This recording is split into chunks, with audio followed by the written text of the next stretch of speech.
Bonjour à toutes et bonjour à tous, on se retrouve aujourd'hui pour une nouvelle vidéo et cette fois-ci c'est pour parler d'un projet qui est en cours. Alors attention, je vais bien en parler, je vais pas vous le montrer, je vais vous expliquer ça tout de suite et ben c'est comme le titre l'annonce, c'est par rapport à ExternOS qui est un Linux qui est en cours de création et qui a la particularité d'être assez différent, voilà. Par rapport à tout ce que l'on a connu, tous les bureaux que l'on connaît, que ce soit KDE, GNOME, etc., jusqu'à Deepin. Bon, c'est des trucs que maintenant on connaît, parce que ça se répète, ça revient tout le temps. Et là, il y a quelqu'un, alors, quelqu'un ou pas, ou plusieurs, je sais pas, mais qui est en train de justement, depuis quelques temps, de créer un nouveau bureau, une nouvelle façon d'utiliser son ordinateur, de manière assez moderne apparemment, et de manière assez sympathique au niveau visuel aussi. Donc, à suivre, je pense, parce qu'on change, on sort des sentiers battus, comme on dit, et bah, c'est pas c'est différent de ce qu'on a l'habitude de voir sur Linux, c'est pas du macOS et c'est pas non plus du Windows au niveau de l'utilisation.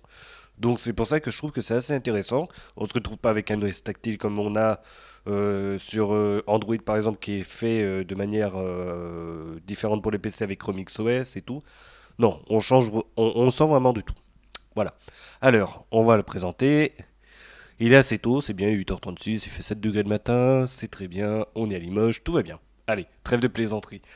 Donc, voilà où est-ce que j'en suis. Donc, c'est ExternOS qui. Bon, c'est en anglais. Mais il y a des choses qui sont expliquées là-dessus qui sont assez intéressantes.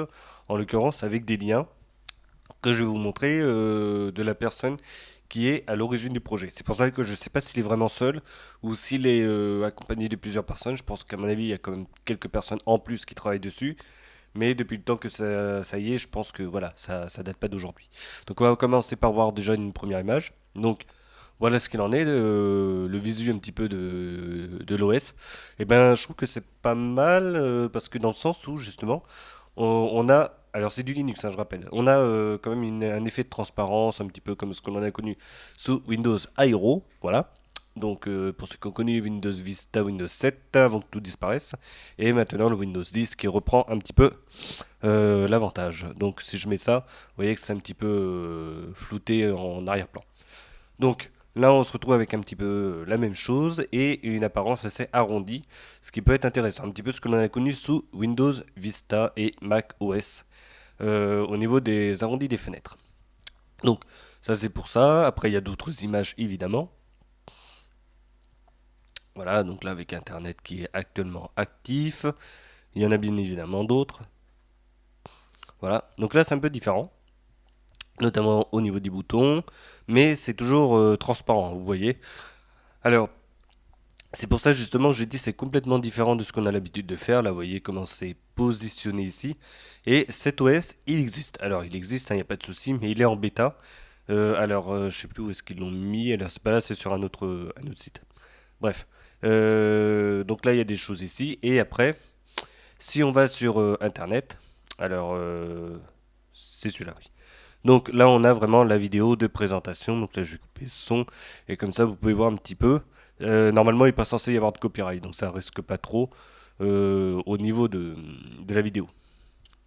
Et là, comme vous pouvez le voir, on peut le télécharger. Bon, tout est en anglais, évidemment. Mais on voit que c'est téléchargeable sans problème. Alors attention, il s'agit bien d'une bêta, hein, c'est marqué dessus, hein, mais c'est pour ça que pour le moment je peux pas l'avoir en fixe et l'avoir en dur sur une machine, surtout que c'est marqué externe OS et que pour le moment il faut le mettre sur un USB et le démarrer à partir de la clé USB. Donc ça c'est un autre problème, mais voilà, pour le moment on en est là.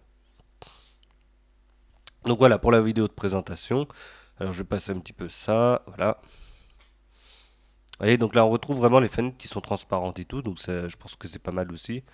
Et puis c'est flouté hein, carrément en arrière-plan, c'est vraiment un effet graphique que l'on a connu justement sur Windows, mais uniquement pour le haut des fenêtres, donc la partie en haut. Maintenant c'est tout enlevé, mais voilà, on se retrouve avec ça.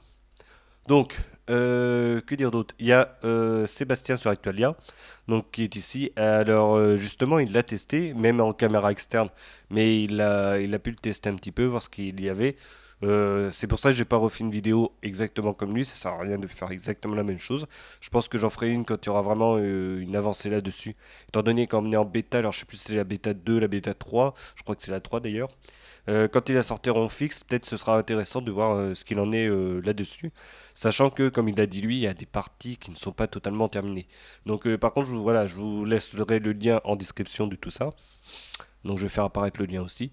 Vous pourrez voir un petit peu ce qu'il en est du système, où justement il explique d'où ça vient, comment c'est, et en même temps on peut voir, même si c'est en caméra externe, comment c'est fait. Donc je pense que c'est assez intéressant.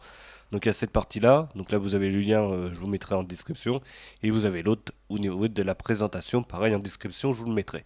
Donc à partir de là, donc comme je vous disais, on peut le télécharger et tout, et après bah, on a aussi des liens qui vont vers la personne qui l'a créé. Anizu Shotz, enfin je sais pas comment ils le disent. Et là, on voit comment c'est fait. C'est pour ça que je dis, je sais pas s'ils sont plusieurs ou pas, parce qu'il n'y a pas grand chose en fait sur lui. Là, on a le Twitter, alors le Twitter il est là. Donc là, par exemple, si on voit bien, on est en 2016, avant il n'y a pas grand chose sur le Twitter. Si je descends un peu, bon bah on voit, hop, on va l'agrandir. Voilà. Donc, à suivre. Voilà. Donc, comme je dis, c'est une bêta. Ceux qui veulent le tester, je vous ai montré de toute façon, je vous mettrai le lien dans la description des vidéos, là en l'occurrence. Parce que comme j'ai dit, je ne vais pas refaire exactement la même chose, ça sert à rien. Surtout que bon, bah, sur Actualia, il y a quand même 6 bonnes minutes là-dessus avec les vues du système. Et comme j'ai dit, plus tard, quand ils seront peut-être en fixe et en plus en bêta, mais quasiment en finale, voilà, je prendrai et puis je testerai pour en faire une vidéo. Parce que je pense que c'est assez intéressant de voir un petit peu tout ça. Alors ce que j'avais remarqué, vous verrez de toute façon sur la vidéo d'Actualia, c'est que les boutons, ils disparaissent en permanence. Il faut vraiment mettre la souris pour faire apparaître les boutons. Bon, ça je trouvais pas ça ce qui est enfin très très ergonomique. Mais sinon tout le reste, je trouve que c'est vraiment sympa à utiliser. Et voilà, donc je pense que c'est ce qu'on peut dire là-dessus. Alors, il y a quoi d'autre? Bah, des fonds d'écran. Bon, là, il présentait encore son système. Donc, là, avec la partie musique. Donc, c'est vrai, si ça part sur Linux, je pense qu'il y a moyen que ça prenne. Euh, Enfin, est-ce que ça va prendre ou pas? Je pense quand même qu'il va y avoir quelque chose autour de ce projet. Voilà, si vraiment il est sorti, si ça arrive à maturité correctement, je pense qu'il y a moyen que beaucoup de personnes s'y intéressent. Dans le sens où on change carrément de ce qu'on a l'habitude de voir, parce que bon, on a toujours l'habitude, il y a KDE, il y a XFCE et tout, on change de bureau, mais on s'y retrouve toujours. Que là, à part DeepinOS, que là on sort vraiment de ce qu'on a l'habitude d'avoir, et puis je pense même graphiquement que ça risque d'être un OS qui sera intéressant pour les personnes qui veulent se mettre à Linux s'il est assez simple d'utilisation. D'après ce que j'en ai vu, il a l'air assez simple. Donc à suivre, il y a un magasin d'applications, il y a vraiment les paramètres qui sont bien définis et tout. Normalement, on devrait arriver à avoir quelque chose d'à peu près correct. Voilà. Donc, c'est fini pour la vidéo. J'espère que ça vous aura plu. Vous me mettez ce que vous en pensez dans les commentaires. Comme j'ai dit, je fais pas la vidéo de l'OS parce que bon, je ne vais pas copier la personne qu'il l'a fait, en l'occurrence, même si bon, on est sur du libre et tout, on a le droit de. Mais bon, quand même, je préfère que voilà, le laisser, il a fait son truc. Justement, c'est grâce à lui que j'ai connu le système. Hein. Et voilà. Donc à suivre, ça je pense que c'est un OS qui est à suivre. Dès qu'il y aura du nouveau, bah, évidemment je le prendrai et je le testerai de mon côté pour savoir ce qu'il en est, si c'est bien, s'il y a des choses à améliorer. De toute façon, même alors, je crois que c'est là, ici.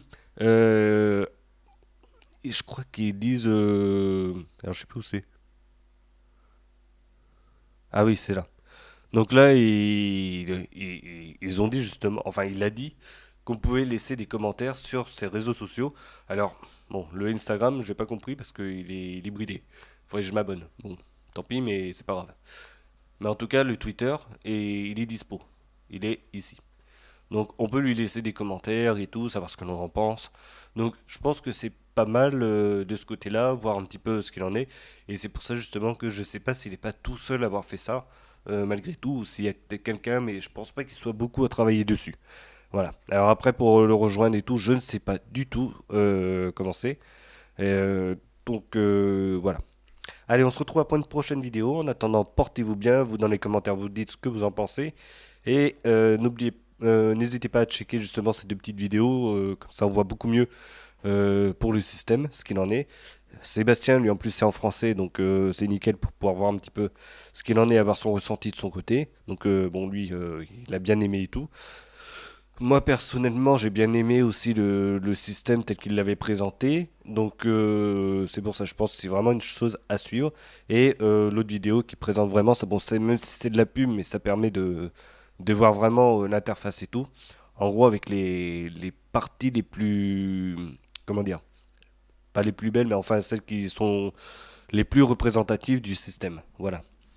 Allez, on se retrouve pour une prochaine. Je verrai ce qu'il y aura à tester dans les prochains jours. Ubuntu, j'attends qu'ils finissent leur bêta de leur côté. Donc, ils sont en bêta, je sais plus combien là, la 3 ou la 4. Je vais aller voir sur DistroWatch. Il est là. Hop. Alors ça c'est Fedora. Oui, ils ont sorti un nouveau truc sur Fedora. Voilà, comme ça vous savez. C'est en bêta aussi. Ubuntu, ah non, c'est la bêta 2. Donc on a encore un petit peu de temps. Donc bêta 2, bêta 3 et après dans quelques temps ils sortiront. Donc ce sera peut-être pour 2018. Je sais pas exactement quand ils vont le sortir. Donc la 17.10 avec vraiment le bureau Gnome au point. Donc à suite tout ça, j'avais fait une vidéo de toute façon. Mais quand ils auront sorti la vraie version définitive, j'en referai une autre. Allez, à la prochaine, portez-vous bien et puis bonne fin de semaine. Salut.